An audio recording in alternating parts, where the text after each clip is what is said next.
everyone, Clyde Monster here, and welcome to Games in Gear, where I speak of games both old and new. Of course, this isn't just limited to games themselves. I also talk about people in the gaming industry, as well as game-related updates. To kick things off, I'm going to be talking about the celebration of Super Smash Bros. Yes, 20 years in the making. So let's get things rolling with the 20th anniversary of Super Smash Bros. I remember hearing about the original Smash Bros. Game for the N64 when it came out. It was such a real treat to see Nintendo characters from different franchises duking it out against one another.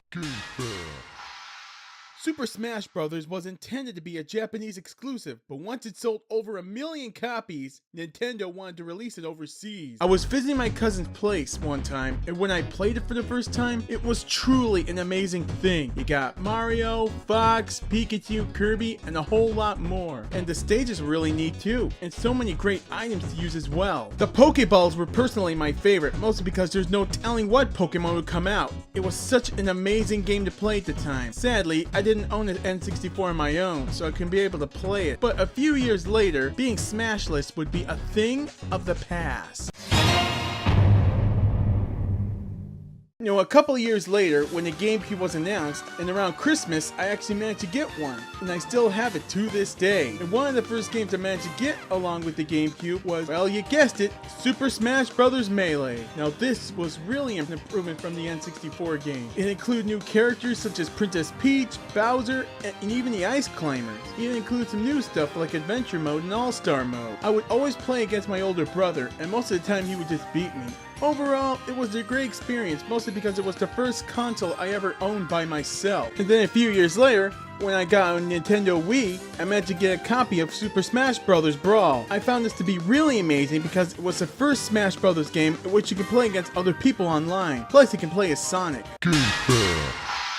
For those of you Star Fox fans out there, Crystal was originally going to be playable in Super Smash Bros. Brawl, but she was cut due to time restraints. However, it wasn't a total loss when she became an assist trophy in Super Smash Bros. Ultimate, so maybe things will look up for her in the future.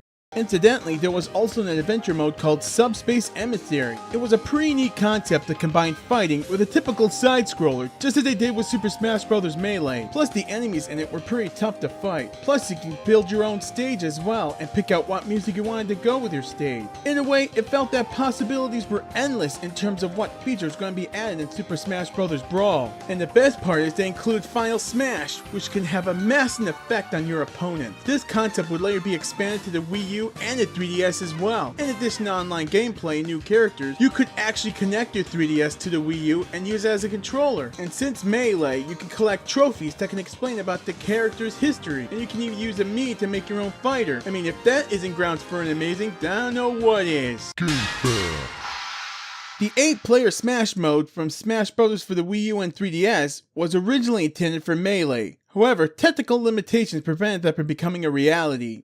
To be honest, at the time it was pretty neat that I could play against my older brother online no matter how far apart we are. Even though he does beat me a lot still, it's still a fun experience nonetheless. And with the enhanced gameplay, the only question I asked myself was, where was the franchise gonna go from there? That's when the answer came, in the year 2018. Finally, when Super Smash Bros. Ultimate came around, I could not believe my eyes. All the fighters from the past games were in it, plus a couple of new fighters like Isabelle, Incineroar, and even King K. Rool. Plus you could collect spirits that can enhance gameplay, and all the stages came back, as well as the ones from the N64 era. So it really feels like a blast from the past. Plus with the Switch you could play in console mode, handheld mode, or even tabletop mode. In my opinion, Super Smash Bros. Is probably one of the greatest crossover fighting game series I've ever played. Masahiro Sakurai really pulled it off with such grace and determination. So thank you, Mr. Sakurai, for making such a great game series. You know, truth be told, as much as I respect Sakurai, I can't help but feel bad for him. As Super Smash Bros. Ultimate was coming into development, there were people who'd send random character requests up to a point where he would block people. He's a hardworking man, he's been dealing with a lot of stress, and the last thing he wants is for people to make things hard for him. So let this be a lesson for you. Never harass people who work for major gaming companies like Nintendo for something so minuscule as begging a certain character to become playable. I mean, Nintendo are the ones who call the shots, not you. I mean, I know there's a lot of people out there who like characters like Waluigi or even Amy Rose to be playable, but constantly spamming Nintendo is never worth it. No good can ever come from that. I guess what I'm trying to say is, just be happy with what you have. Another thing I forgot to mention was the World of Light mode from Ultimate. Playing as Kirby, you must collect the other fighters. This is a huge improvement over Subspace Emissary, as you can collect spirits along the way and obtain them by battling as well. This may be one of my most favorite things about Super Smash Bros. Ultimate. I only wish they included some more cutscenes to go with the story. Either way, I found it to be a great experience, and I'm glad I got to play Super Smash Bros. Ultimate. You know, out of all the fires I would use to play, my best guys would be Mario, Kirby, Pikachu, Fox, Mr. Game & Watch, Captain Falcon, Luigi, Dr. Mario, Pac-Man, and Greninja. It took me a while to get the hang of those guys at first, but I managed to improve over time. Truth be told, if they were to add more DLC for the game, my biggest hope is that they would add Shantae. Now that would be pretty cool.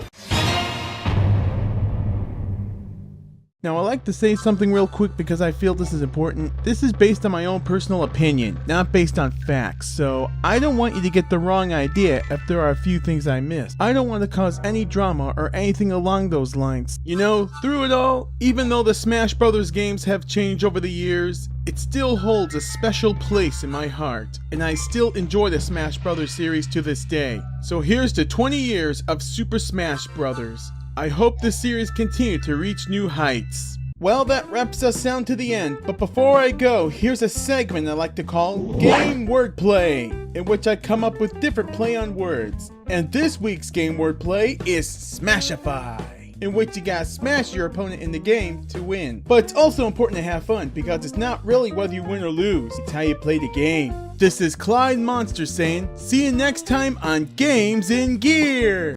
Take me to your Xbox to play Fortnite today. You can take me to Moisty Mire, but not Loot Lake. I really love to chug with you. We can be pro Fortnite gamers. Take me to your Xbox to play Fortnite today. You can take me to Moisty Mire, but not Loot Lake. I really love to.